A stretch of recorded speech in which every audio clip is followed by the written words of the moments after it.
Seja muito bem-vindo ao canal. Se você ainda não é inscrito, se inscreva e deixe sua curtida. Isso fortalece nosso trabalho e nos ajuda a continuar. Vivemos tempos singulares. Uma observação atenta do nosso cotidiano revela um mundo em estado de efervescência. De um lado, testemunhamos avanços tecnológicos que redefinem a nossa existência, a ciência que desvenda os mistérios do universo e uma crescente busca por espiritualidade e autoconhecimento. De outro, nos deparamos com crises sociais, conflitos ideológicos, desequilíbrios ecológicos e uma sensação generalizada de aceleração e incerteza. É como se a humanidade estivesse em uma rua sem saída, impelida a fazer escolhas decisivas sobre o seu futuro. Para a doutrina espírita codificada por Allan Kardec no século XIX, este cenário não é fruto do acaso. Ele representa os sinais claros e inequívocos de um processo grandioso e profundo, a transição planetária. Esse contexto, que tem ganhado cada vez mais destaque nos debates e estudos espíritas contemporâneos, oferece uma chave de leitura para compreendermos não apenas o que se passa no mundo, mas, fundamentalmente, qual é o nosso papel individual e coletivo neste momento crucial da história terrena. Este vídeo propõe um mergulho neste tema tão atual e relevante. Exploraremos o que a doutrina nos diz sobre a passagem da Terra da categoria de mundo de provas e expiações para um mundo de regeneração.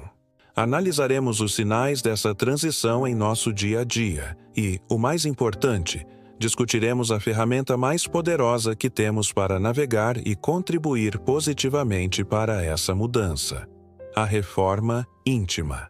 Longe de ser uma visão apocalíptica ou fatalista, a perspectiva espírita sobre a transição é um convite à esperança, à responsabilidade e à ação consciente na construção de um futuro mais justo e fraterno para todos. Para entender a transição planetária, é preciso primeiro recordar a classificação dos mundos habitados, apresentado em O Evangelho segundo o Espiritismo. Segundo os espíritos superiores, os planetas, assim como as almas que neles habitam, evoluem. Eles progridem através de diferentes estágios, servindo como moradas e escolas para os espíritos em suas diversas fases de adiantamento. A Terra, desde muito tempo, é classificada como um mundo de provas e expiações. Esta definição significa que o mal ainda prevalece sobre o bem.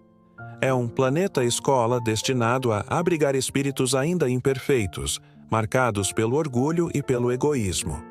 As provas são os desafios, as dificuldades e os obstáculos que enfrentamos e que servem para testar nossa fé, nossa resiliência e desenvolver nossas virtudes. As expiações são as consequências diretas de nossas más escolhas passadas, as colheitas obrigatórias de nossas semeaduras infelizes, que visam a reparação e ao aprendizado através da dor. As guerras, a miséria, as grandes desigualdades sociais, as doenças dolorosas e a predominância do egoísmo nas relações humanas são características inerentes a um orbe desta categoria. Mesmo assim, a lei divina é a do progresso incessante. Nada no universo permanece estático.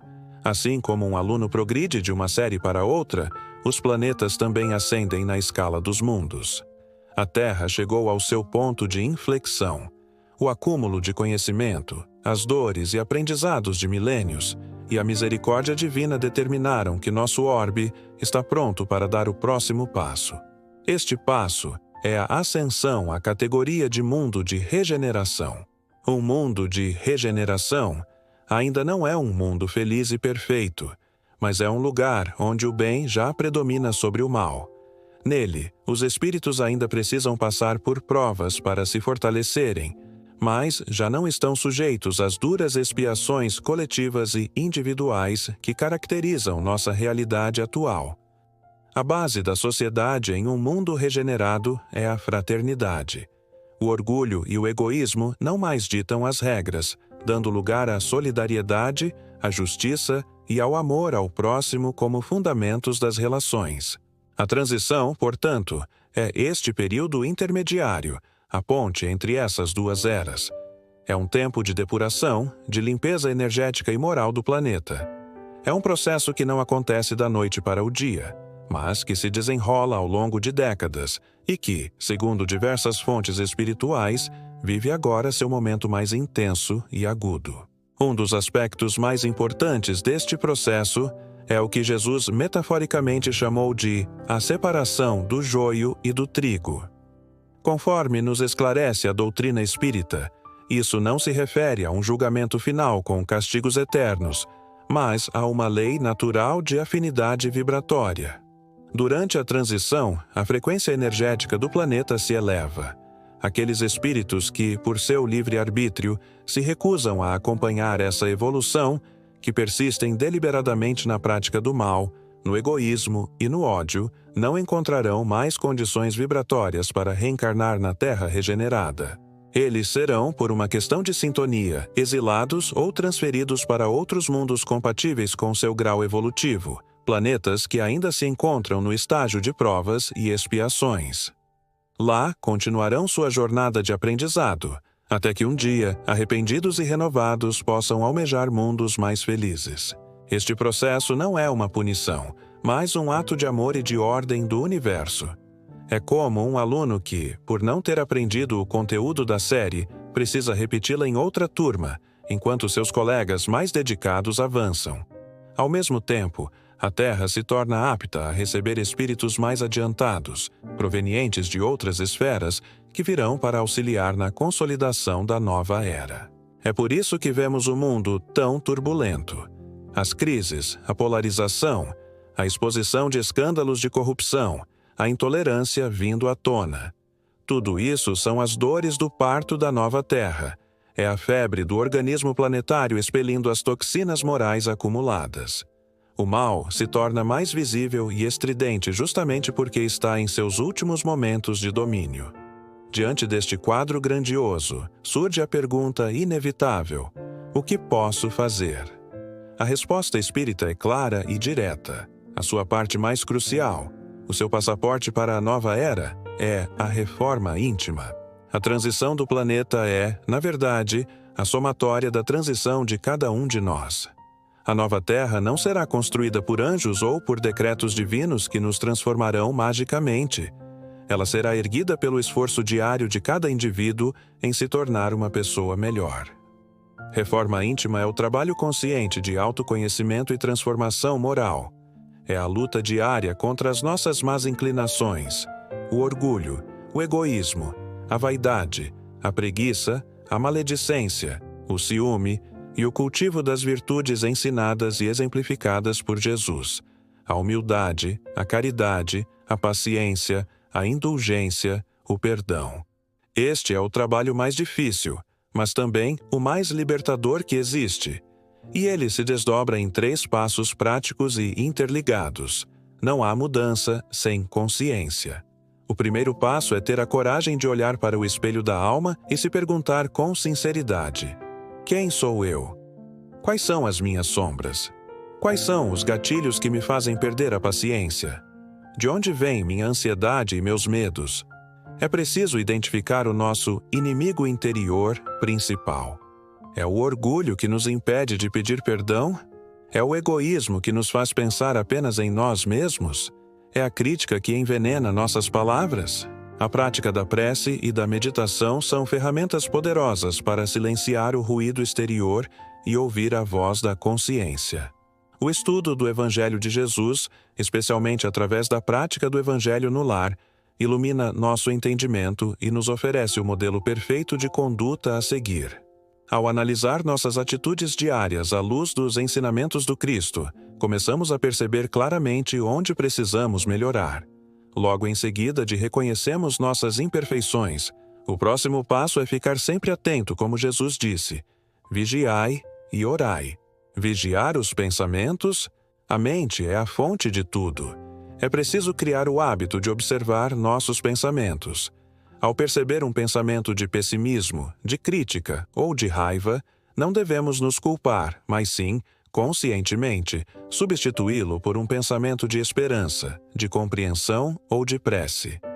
Vigiar as palavras, o verbo tem um poder criador imenso. A maledicência, a fofoca e a reclamação constante criam um campo energético negativo ao nosso redor. É preciso usar a palavra para abençoar, para construir, para consolar e para ensinar com amor. Vigiar as ações. Nossos atos são a materialização de nossos pensamentos e sentimentos. A vigilância nos convida a pausar antes de reagir impulsivamente, a escolher a paciência no trânsito, a gentileza na fila do supermercado, a honestidade nos negócios. A reforma íntima não é um processo de autoanálise passiva.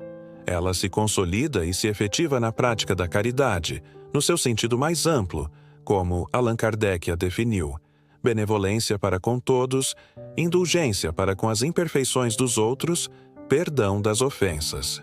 A caridade é o antídoto para o egoísmo, a causa de todos os males. E ela se manifesta de inúmeras formas no nosso dia a dia. Caridade material: ajudar quem tem fome, quem tem frio, quem está desempregado. Doar o que nos sobra, seja dinheiro, roupa ou alimento. Caridade moral: esta é, muitas vezes, a mais difícil e a mais necessária. É o sorriso amigo, a palavra de consolo, a paciência com quem nos irrita, o tempo que dedicamos a ouvir o desabafo de alguém. É perdoar quem nos ofendeu, não uma, mas 70 vezes, 7 vezes, libertando a nós mesmos do veneno do ressentimento. Trabalho voluntário: doar nosso tempo e nossos talentos a uma causa nobre, seja num centro espírita, num hospital, num asilo ou numa ONG. É uma forma sublime de sair de si mesmo e servir ao próximo, acelerando nosso progresso espiritual. Cada pequeno ato de bem, cada esforço sincero para domar uma má inclinação, é uma contribuição direta para a elevação vibratória do planeta. Nós somos as células que compõem o corpo da humanidade. Ao curar a nós mesmos, estamos ajudando a curar o mundo. A transição planetária é o maior e mais belo desafio que a nossa geração foi chamada a enfrentar. A doutrina espírita nos oferece um roteiro seguro para atravessar esta tempestade, não como vítimas passivas, mas como protagonistas conscientes de nossa história. A mensagem final não é de medo, mas de esperança e responsabilidade. A esperança de que um mundo melhor é possível e está ao nosso alcance. A responsabilidade de saber que a construção desse mundo depende, em última instância, da nossa própria transformação. Não esperemos que o mundo mude para que possamos ser felizes. Sejamos nós a mudança que queremos ver no mundo. Sejamos os pacificadores, os consoladores, os trabalhadores da última hora na grande vinha de Jesus.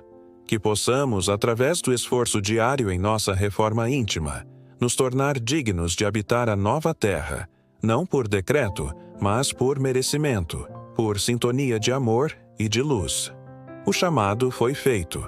A decisão de atendê-lo é de cada um de nós.